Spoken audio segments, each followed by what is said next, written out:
Carl Jung no temía a la muerte. Temía el vacío interior que crece cuando negamos la existencia del alma. Mientras la ciencia mide el pulso y lo llama vida, él descendía a los oscuros pasillos de la conciencia para tocar aquello que late incluso cuando el cuerpo ya no responde. ¿Alguna vez has sentido eso?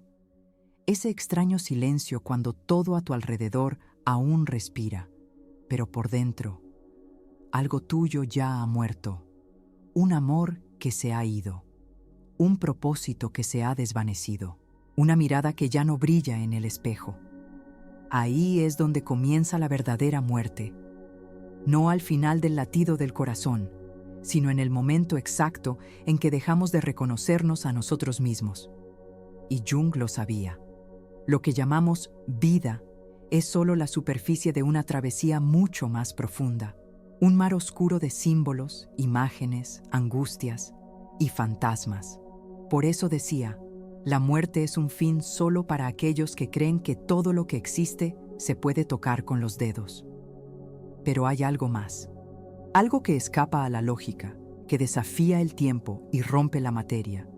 Imagínate ahora tumbado, no en una cama de hospital, sino en un lugar donde el cuerpo ya no tiene peso, donde los recuerdos se disuelven como el humo, donde todo lo que has reprimido te mira. Ese es el umbral entre mundos. En Occidente, hemos aprendido a temer a la muerte, a tratarla como un error, como un fracaso, como una derrota.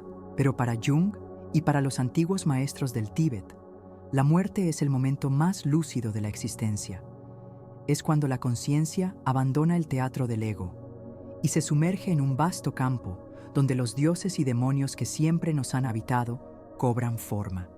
No estamos hablando de metáforas, estamos hablando de una cartografía espiritual, un mapa detallado de lo que sucede cuando el alma abandona el cuerpo. Un mapa que no fue creado por charlatanes, sino por místicos, monjes y eruditos que pasaron su vida preparándose para morir, como si la muerte fuera un arte.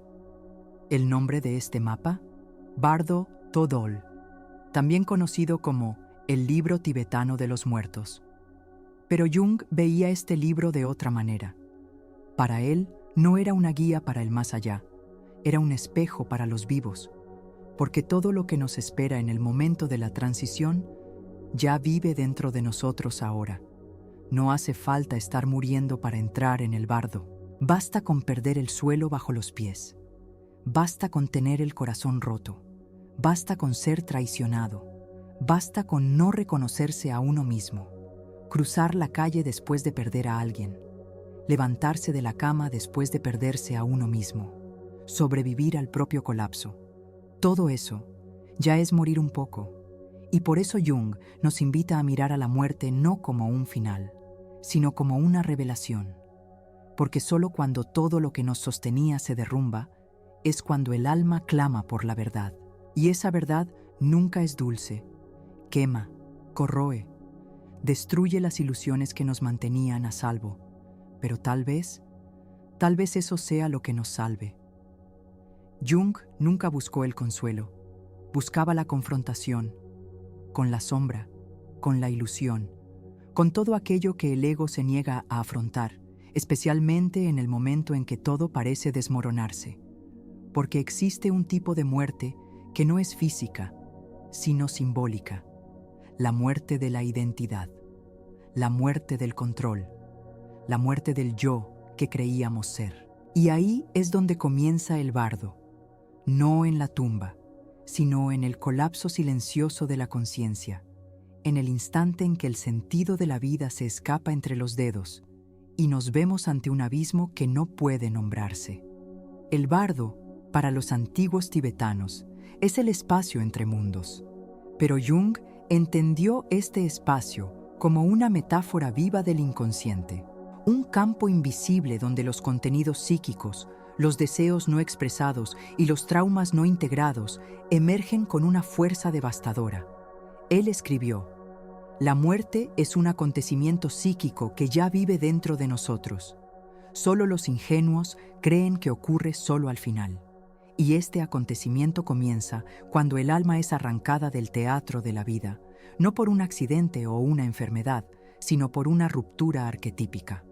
El ego pierde el trono. Imagina un momento de dolor tan intenso que todo lo que creías sobre ti mismo comienza a desmoronarse. Imagina perder a alguien a quien amabas y de repente darte cuenta de que tu existencia giraba en torno a esa persona.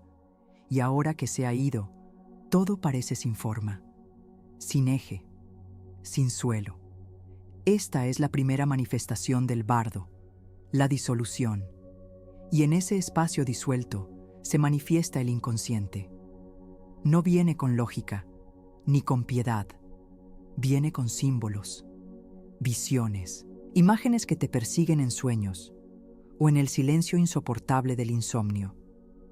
Sueñas con luces, con rostros, con seres que te miran, pero no hablan, o tal vez ya ni siquiera sueñas, porque el dolor psíquico ha llegado a tal punto que el sueño se ha convertido en una prisión y despertar se ha convertido en la verdadera pesadilla. Jung reconoció este trance, un espacio liminal donde el ego ya no manda y el ser comienza a rebelarse. Pero el ser no es amable. El ser es incómodo. Te muestra lo que has evitado, lo que has negado, lo que has fingido ser. Y en ese proceso surgen los arquetipos. El ánima, figura femenina que representa el alma interior del hombre, se convierte en una presencia dominante. Pero no aparece como consuelo, aparece como una prueba, como una ex que reaparece solo para poner a prueba tu estabilidad emocional, como un recuerdo que te impide seguir adelante, como una voz interna que dice, no eres nada sin ella. Pero la verdad es que esa voz nunca fue de ella, siempre fue tuya, siempre fue el eco de tu propia fragmentación. El bardo es ese espejo invertido donde todo lo que proyectabas en el otro vuelve hacia adentro, y lo que encuentras allí no es bonito, es crudo, es desordenado, es monstruoso, pero es real. Jung decía, el alma exige su verdad, incluso si esa verdad destruye todo lo que el ego ha construido. Y la verdad es que no sabes quién eres, porque te has definido por las máscaras, por el hijo perfecto, por el profesional incansable, por el amante que nunca dice que no. Pero ahora, ante la pérdida, la soledad o el colapso, esas máscaras se deshacen, y el rostro que queda debajo es un extraño. Ese extraño eres tú desnudo, sin estatus, sin función, sin aplausos, solo con lo que queda. Y es con ese residuo existencial con el que trabaja el bardo. Empiezas a oír voces, no las de fuera, las internas. Empiezas a revisitar recuerdos que creías olvidados. Empiezas a darte cuenta de que cada una de tus decisiones estuvo guiada por una herida, no por la libertad. Este es el cruel diagnóstico. Nunca has sido libre, solo has sido un prisionero obediente de todo lo que intentabas evitar. Y ahora, en ese campo sin forma donde el cuerpo ya no protege, el alma exige reparación. Sientes escalofríos sin motivo, lloras sin saber por qué, te quedas en silencio, pero por dentro gritas, y ese grito es el alma pidiendo reintegración. Pero reintegrar no es reconfortar, es sangrar, es mirar cada pedazo tuyo que fue rechazado, por cada impulso que fue sofocado, por cada verdad que enterraste, para ser aceptado.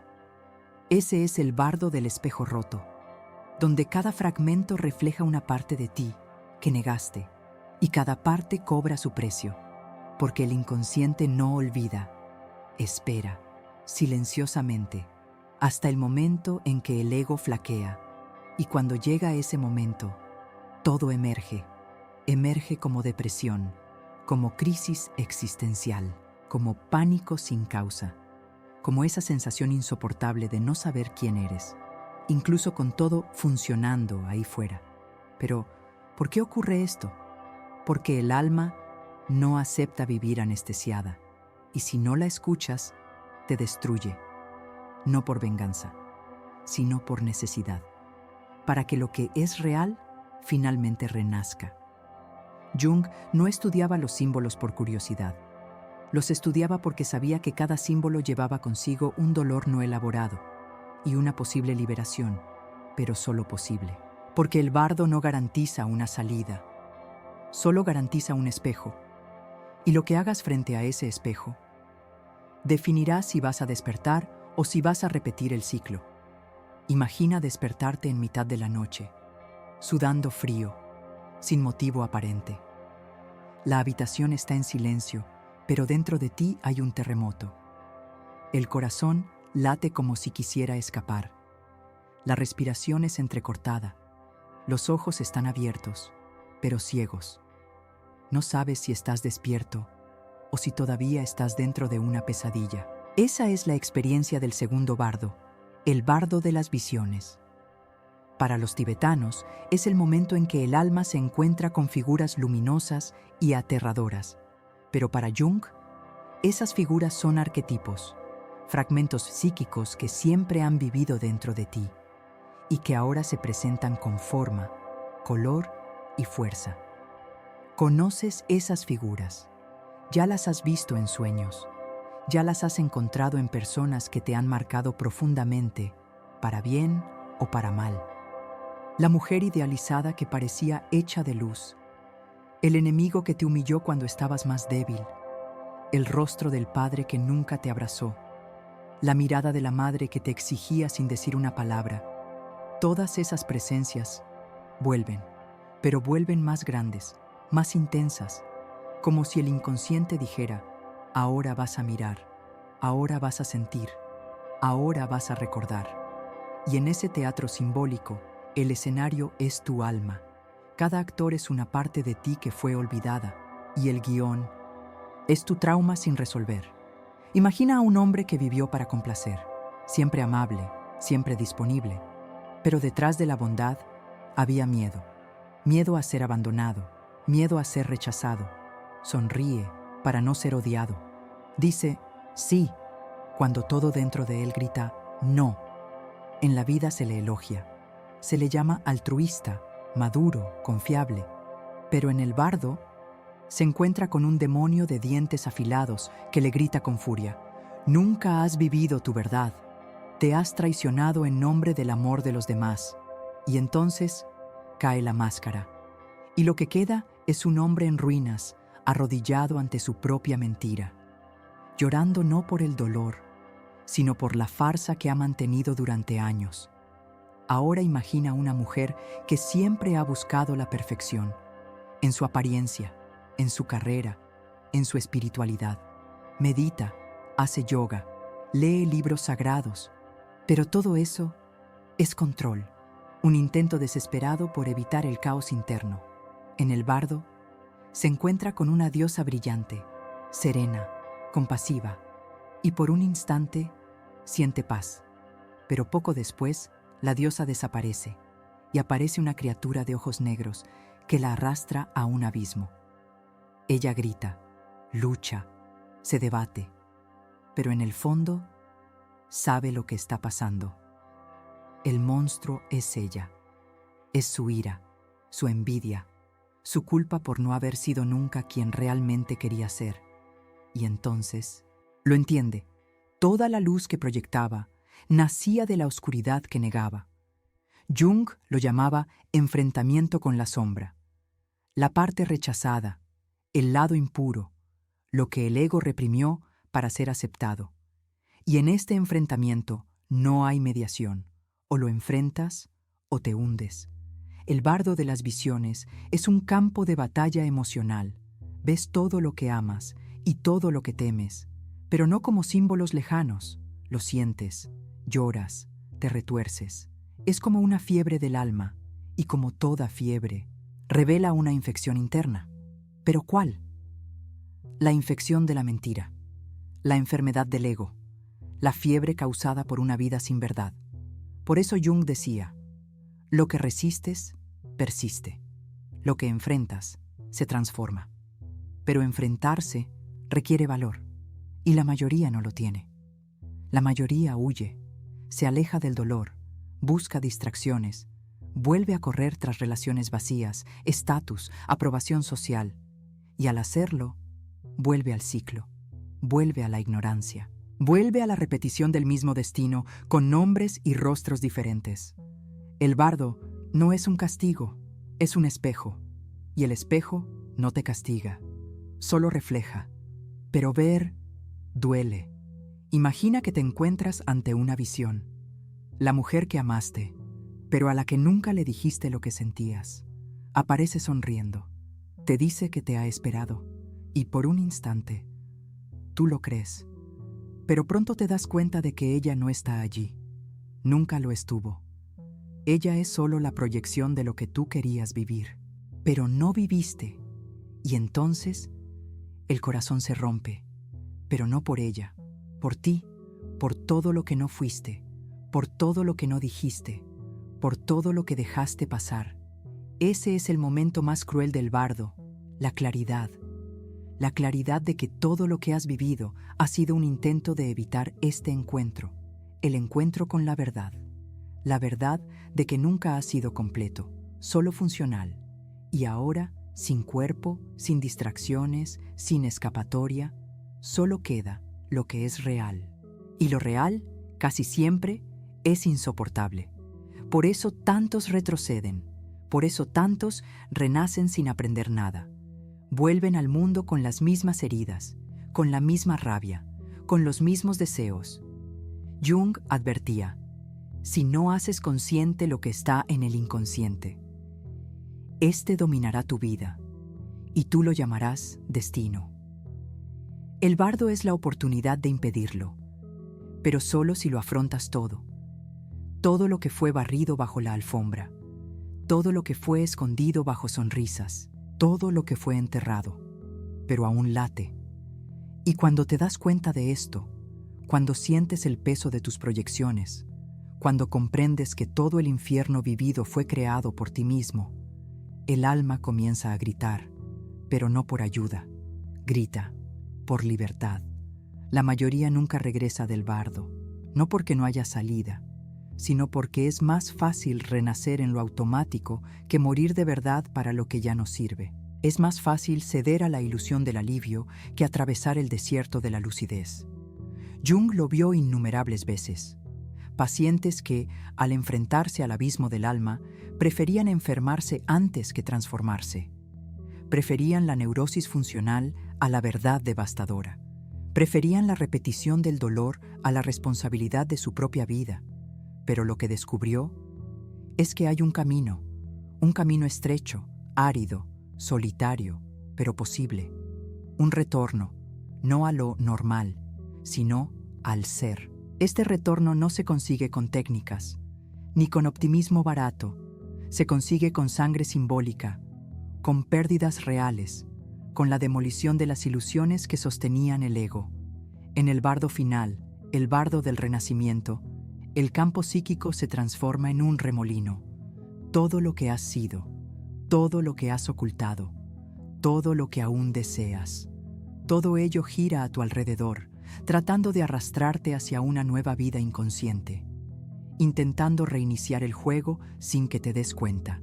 Pero hay una oportunidad, un instante, un destello de conciencia, la posibilidad de no renacer, de no empezar de cero, sino de continuar con lucidez, con verdad, con soberanía.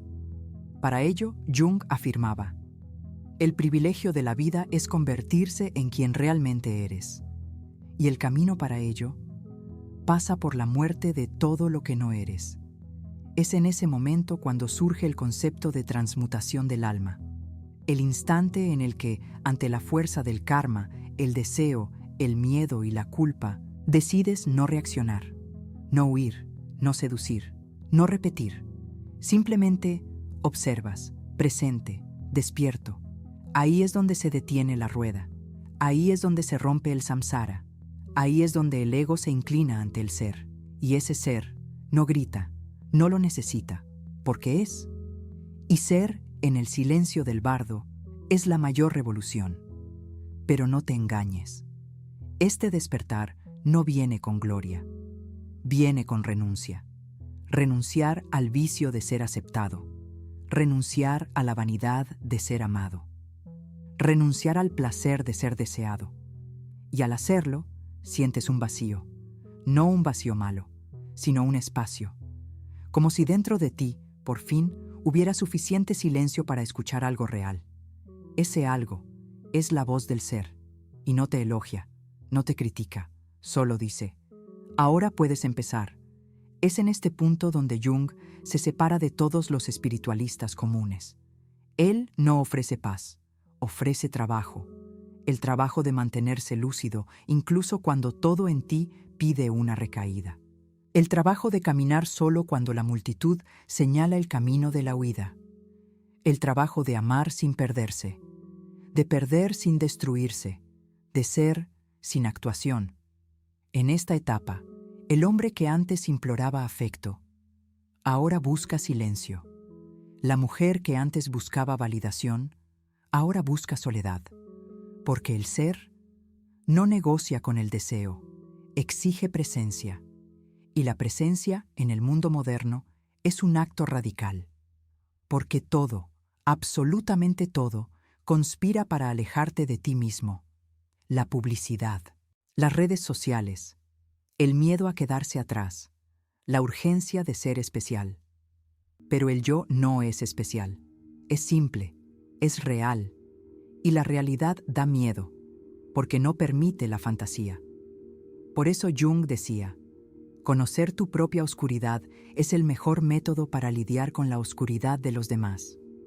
Cuando te conoces a ti mismo, no en un sentido psicológico superficial, sino en la carne simbólica, dejas de mendigar amor.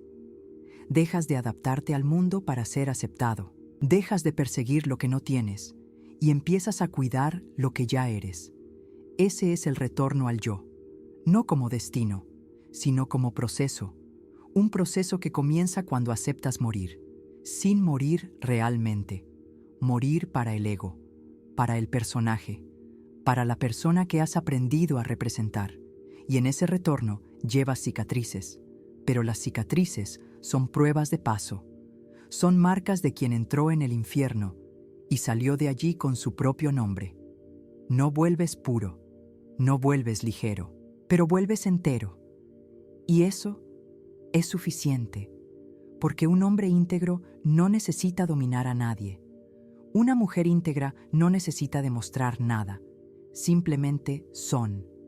Y ese ser incomoda, porque quien vive a medias siempre odiará a quien se ha vuelto íntegro sin pedir perdón. El camino de vuelta es solitario, pero es el único que libera. Y la libertad, para Jung, no era hacer lo que uno quiere, era no ser más rehén de lo que te controla por dentro. Por eso decía: no me he iluminado imaginando figuras de luz, sino haciendo consciente la oscuridad. Ese es el precio, ese es el camino, esa es la verdad. Ya has muerto antes, y aún así has vuelto. Has vuelto cada vez que te han rechazado, cada vez que perdiste algo que considerabas esencial, cada vez que sentiste que el suelo desaparecía, pero seguiste respirando. Esas fueron muertes simbólicas, y las ignoraste. Las llamaste crisis, las llamaste mala suerte, las llamaste malas rachas, pero no lo eran, eran portales, llamadas silenciosas para despertar, invitaciones sagradas al bardo, pero no las escuchaste. Preferiste la distracción, el scroll infinito, el afecto provisional, la comodidad de seguir ciego. Y ahora, tal vez, sientes que ya es demasiado tarde, pero no lo es, porque el verdadero comienzo comienza al final, y el final es ahora. Carl Jung pasó su vida tratando de enseñar esto, que toda pérdida es un mapa, todo colapso es un código y todo sufrimiento es una oportunidad secreta de renacimiento. Pero solo si eres capaz de mirar lo que la mayoría evita, solo si tienes el valor de caminar por el campo húmedo del alma, con los pies descalzos. No hace falta estar en un lecho de muerte para morir de verdad. Basta con mirar, con los ojos abiertos, todo lo que has perdido tratando de complacer a los demás. Todo lo que has aceptado por miedo a quedarte solo. todo lo que has deseado, solo para anestesiar el dolor.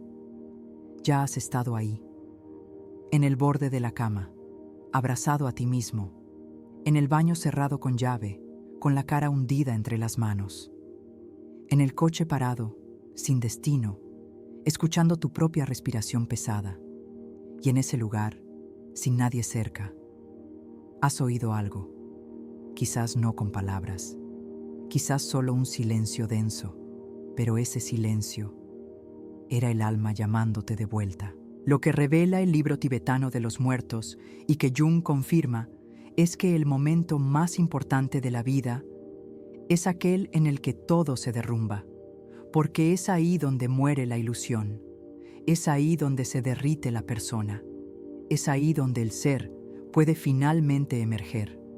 Pero para ello es necesario morir con conciencia. Es necesario aceptar el fin de todo lo que era cómodo, para renacer en algo que nunca más será frágil. Puede que no lo recuerdes, pero ya has tenido vislumbres de ese estado, en la madrugada en que dejaste de intentar complacer, en la discusión en la que elegiste el silencio, en la soledad en la que encontraste tu fuerza, en el dolor que no te destruyó. Esos fueron tus entrenamientos para morir. Y si estás dispuesto, ahora puedes elegir morir completo. No como una huida, sino como una liberación. Morir a la necesidad de control, al miedo a no ser amado, a la arrogancia de querer entenderlo todo, y entonces renacer, con menos, con silencio, con presencia. La libertad no es algo que se conquista, es algo que queda, cuando todo lo que no es tuyo muere. Y si aún te queda alguna duda, recuerda, la vida no vivida es una enfermedad de la que se puede morir. Eso fue lo que Jung nos dejó como epitafio simbólico, no como amenaza, sino como elección. ¿Quieres seguir enfermo o finalmente vivir? Quizás el mayor error sea pensar que vivir es evitar la muerte, pero la verdadera vida es atravesar la muerte sin huir de ella, y por eso estamos aquí. No para huir, sino para enfrentarnos, para morir en vida, para nacer sin las mentiras que nos enseñaron a amar. Ahora cierra los ojos, respira hondo y respóndete a ti mismo. ¿Qué hay dentro de mí que necesita morir hoy? Porque solo cuando eso muera, podrás por fin vivir sin máscaras. Disfrútalo si has vuelto. Comenta si aún estás en el camino y compártelo con quien está al borde del fin y aún no sabe que ese fin puede ser un renacimiento.